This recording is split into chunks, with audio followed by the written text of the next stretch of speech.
Have you ever used maple syrup on your pancakes or your waffles while you were eating breakfast?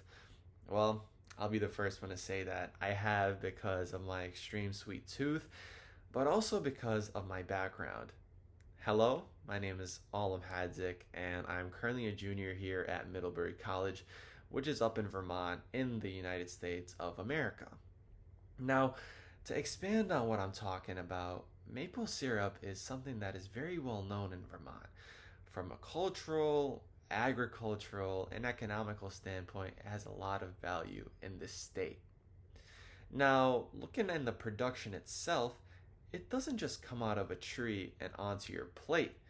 Instead, it comes out as maple sap, which is then boiled down so the sugars condense and then ultimately allows for the sweet and nicely thick maple syrup at the end of the production cycle.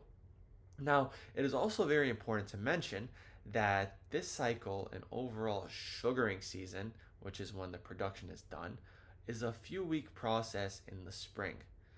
So, with my biological background, I was very curious of looking at this sacred, important product of Vermont from a biological lens. And to do that, I looked at the maple sap itself. So, when the maple sap is in the tree, it comes out of the tree and into a bucket usually, or a container. Now, during this process, it is exposed to microbes and bacteria in the environment. As you can think, the maple sap has a lot of sugar, which attracts a lot of these individual species of bacteria and microbes. And interestingly, once you do literature research, you find out that these microbial interactions in the maple sap influence the color, the taste, and overall quality of the final maple syrup product, which is insane and amazing to know. Now, we found out that a certain genus, which is a type, a family of microbe called Pseudomonas, grew during the sugaring season.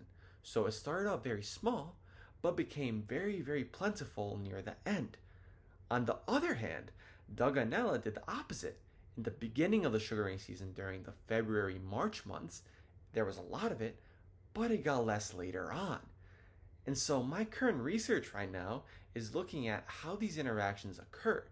What happens when they compete, or do they compete overall, under different conditions. And so I'm looking at how temperature and possibly other contents such as iron availability influence their interactions and how they are represented in the maple syrup as a whole.